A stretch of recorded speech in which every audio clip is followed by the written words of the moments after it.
తెలంగాణ రాష్ట్ర working president చింతాబాబు మాట్లాడుతూ supreme court SC ST వర్గీకరణపై ఇచ్చిన తీర్పును హర్షించారు.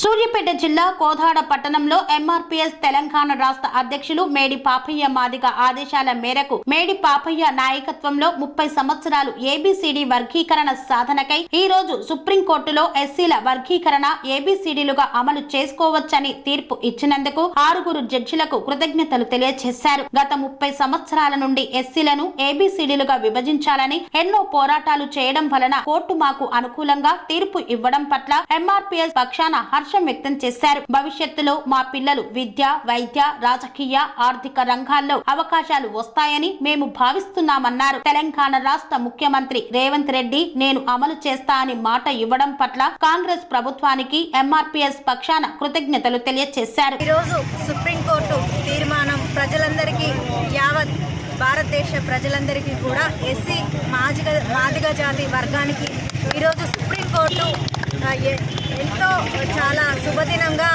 ఎస్సీల పట్ల చూపించిన సుప్రీంకోర్టు ఇచ్చిన తీర్పు పట్ల సంతోషం వ్యక్తం చేశారు. ఇది అణగారిన వర్గ ప్రజలని ఎంతో ఉన్నతి అభ్యున్నతి కోసం ఎంతో పాటుపడి ఏబిసిడి వర్గీకరణ జరిపినందుకు సుప్రీంకోర్టు తీర్పు ఇచ్చినందుకు చాలా సంతోషంగా గర్వంగా ఫీల్ అవుతున్నాము.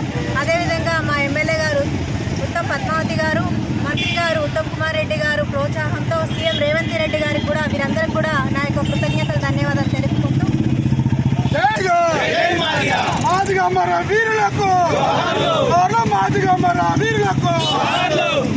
మాదిగ రిజర్వేషన్ పోరాట సమితి గత 1994 జూలై 7వ తారీఖున ఏబిసిడి వర్గీకరణకై ప్రకాశం డిస్టిక్ ఆంధ్రప్రదేశ్లో ఏర్పడిన ఏదైతే మరి ఏబిసిడి వర్గీకరణ సాధన కొరకు ఈనాటికి 30 సంవత్సరాలు దాటింది.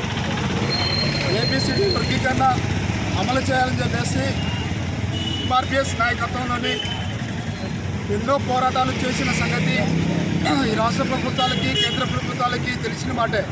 మరి ఆనాడు ఫస్ట్ ఆఫ్ ఆల్ మన గౌరవనీయులు మరి చంద్రబాబు నాయుడు గారు టీడీపీ ప్రభుత్వం ఉన్నప్పుడు వర్గీకరణని అమలు చేసిన వ్యక్తి మన చంద్రబాబు నాయుడు అని చెప్పేసి ఈ సందర్భాన్ని తెలియజేస్తున్నాం. ఫస్ట్ ఆఫ్ ఆల్ మరి మన ముఖ్యమంత్రి అయిన చంద్రబాబు నాయుడు గారికి కృతజ్ఞతలు తెలియజేస్తున్నాం. ఎందుకంటే ఆయన మహాస్వరూపం మనిషి. ఎందుకంటే ఆనాడు ఏబిసిడి వర్గీకరణకై మరి పోరాటం చేస్తుంది న్యాయమైన బద్దం అని చెప్పేసి తాత్కాలికంగా జీవోని ఇంప్లిమెంట్ చేసిన 2020 సంవత్సరంలో ఆనాటి నుండి ఈనాటి వరకు వర్గీకరణ అమలైనని చెప్పేసి మేము అనుకున్నాం.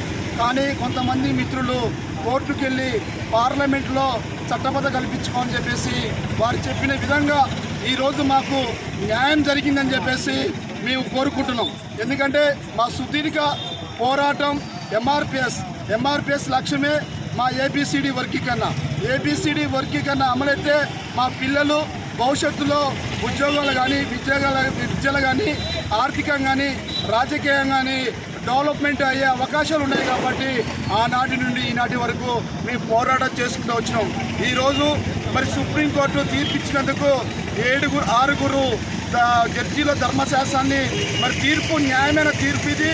మరి ఉషా మెహర్ కమిషన్, అందులో రామచంద్ర కమిషన్, మరి ఇతర కమిషన్లన్నీ ఆధారాలు చేసి మరి సుప్రీంకోర్టు న్యాయమైన డిమాండ్ని ఏబిసిడి వర్గీకరణ అమలు చేయడం వల్ల మేము సుప్రీంకోర్టుకి కృతజ్ఞతలు తెలియజేస్తున్నాం. అంతేకాకుండా మరి ఏదైతే మరి జాతి కోసం అమరులైన నా మాదిగ బిడ్డలు ఆశయాలు నెరవేరిందని చెప్పేసి ఈరోజు వారి ఆత్మశాంతి కలిగిందని చెప్పేసి మేము కోరుకుంటున్నాం. ఎందుకంటే ఏదైతే జాతి కోసం, ప్రయోజనాల కోసం ఎస్సీ వర్గీకరణ కావాలని ఆనాడు మాదిగ బిడ్డలు పెట్రోల్ పోసుకొని ఆత్మాహుతి దళాలు ఏర్పాటు చేసుకొని చనిపోవడం జరిగింది. వారి ఆత్మశాంతికి మేము ఈరోజు నివాళులు అర్పిస్తున్నాం. వాళ్ళకి శాశ్వతంగా జాతిని గుర్తించుకునే రోజు ఈరోజు. ఎందుకంటే ఆనాటి నుండి ఈనాటి వరకు ఒక మాదిగ బిడ్డ పోరాటంలో బలమైన శక్తిగా ఏర్పడి ఈరోజు రాష్ట్ర ప్రభుత్వాలు కానీ, కేంద్ర ప్రభుత్వాలు కానీ, రాష్ట్ర ప్రభుత్వం మరి రేవంత్ రెడ్డి గారు కూడా ఇంతకుముందే మరి వార్తలు చెప్పారు. మరి ఏ రాష్ట్రాలు ఆ రాష్ట్రాలు చేసుకోమని సుప్రీంకోర్టు తీర్పు వచ్చినందుకు చాలా సంతోషిస్తున్నాం. మొట్టమొదటిసారిగా తెలంగాణ రాష్ట్రంలో నేను అమలు చేస్తానని చెప్పేసి వాగ్దానం చేసిన రేవంత్ రెడ్డి గారికి మీ శుభాకాంక్షలు తెలియజేస్తున్నాం.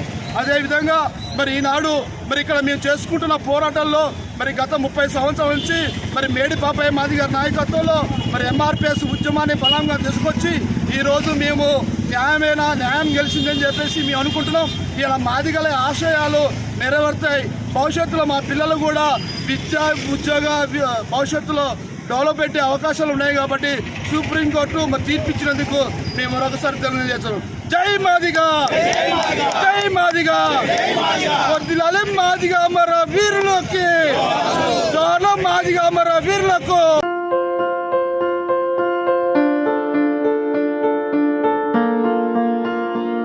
సంస్కృతి, సంప్రదాయం, ప్రేమ, ఆప్యాయత, రాజసం ఉట్టిపడే వేడుకలకు అనువైన ప్రదేశం MLN convention hall.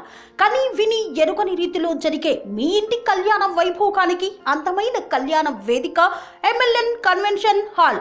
MLN convention hall ప్రత్యేకతలు: సువిశాలమైన wedding halls, centralise AC banquet hall మరియు విశాలమైన డైనింగ్ హాల్, వధువరుల కోసం ప్రత్యేక ఏసీ మరియు నాన్ ఏసీ గదులు, నక్షత్రాల వెలుగులో పచ్చని పచ్చికపై పార్టీల కోసం అనువైన garden.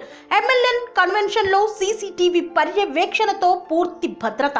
Experience and professional workers గల అన్నపూర్ణ గ్రూపు వారి సేవలు. 2000 వాహనాలు పార్కు చేసేందుకు సువిశాల పార్కింగ్ సౌకర్యం.